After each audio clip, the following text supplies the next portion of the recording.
Um, we'll get right into it. Last video or talk was on the don't talk, don't trust, don't feel rules of the dysfunctional families and or societies that we grow up in. And we talked a little bit about that little boy, right? He's learning the rules of the don't talk, don't trust, don't feel.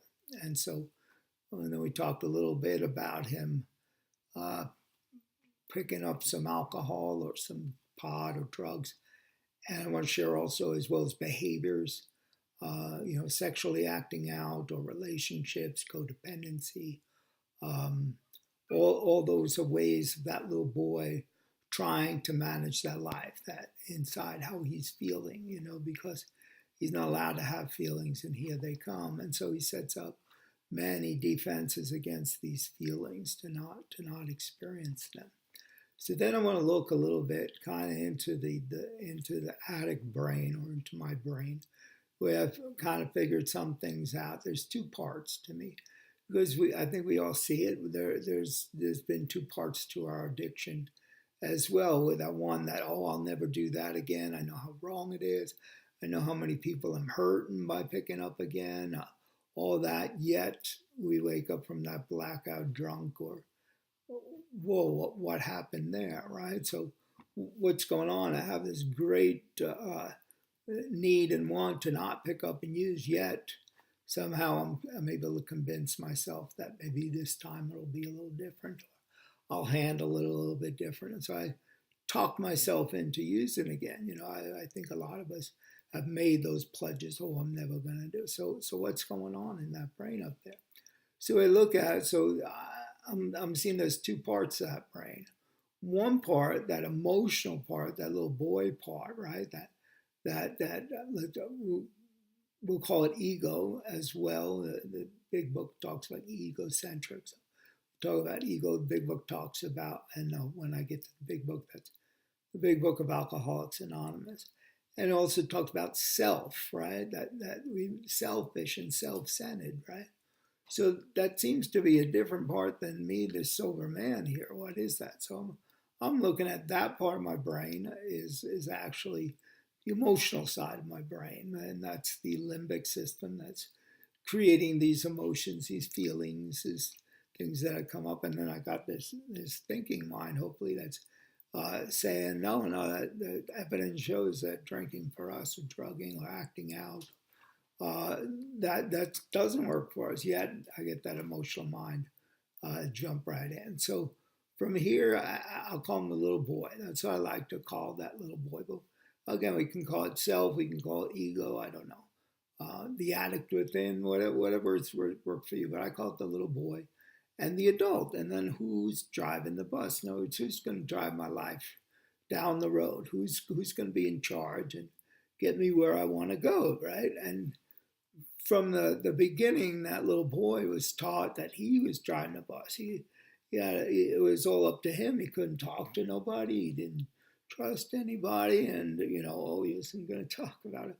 Everything's just fucking great, right? And picks up the drink, and that was his solution. So he's been driving that bus forever. And for him, he likes to get rid of those emotions. He don't know what they're about. He doesn't, especially in early recovery. I've done no really work on them at first. I got all these emotions coming up, and uh, what are they? What do I do with them? And screw, let's go get drunk, let's go get high. And so now, come into treatment or into recovery, or I come to that moment in my life, say, whoa, something's going on here, it's not working.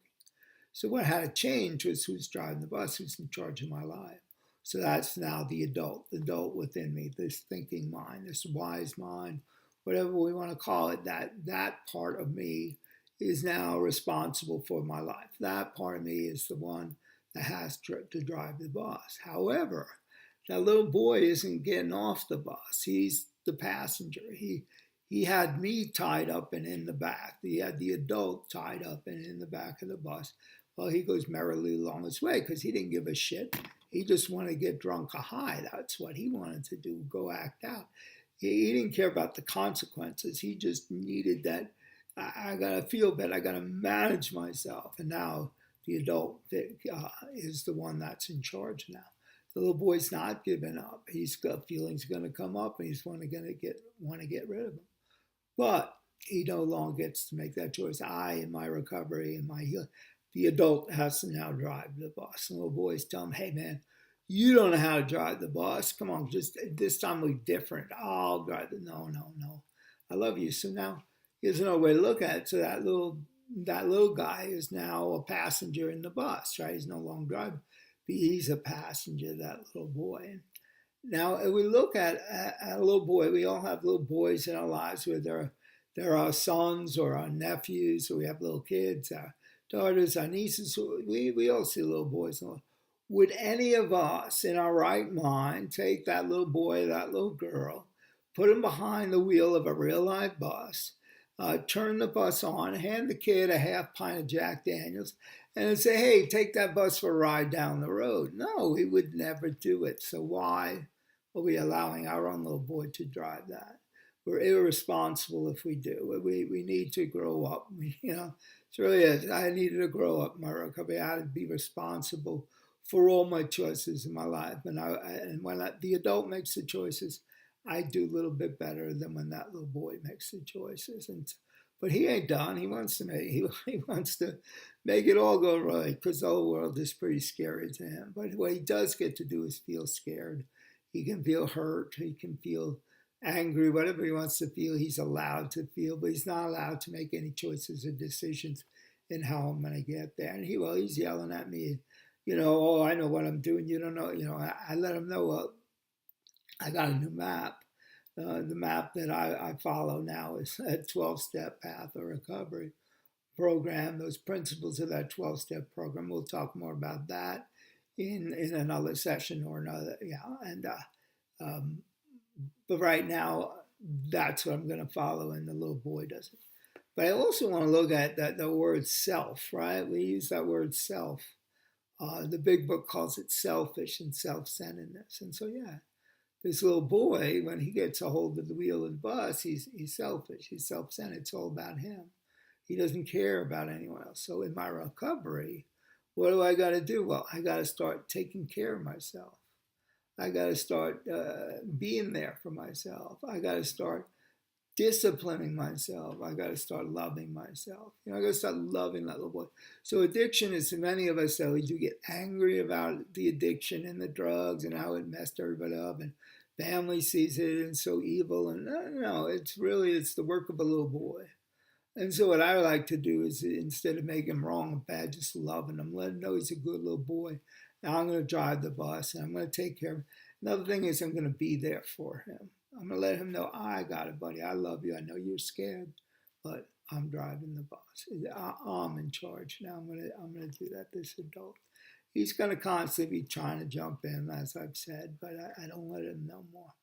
And he's a good little boy, and he's also, and we'll probably talk about this a little deeper in the next session. But those feelings, he's allowed to have those feelings, but he's not allowed to think anymore.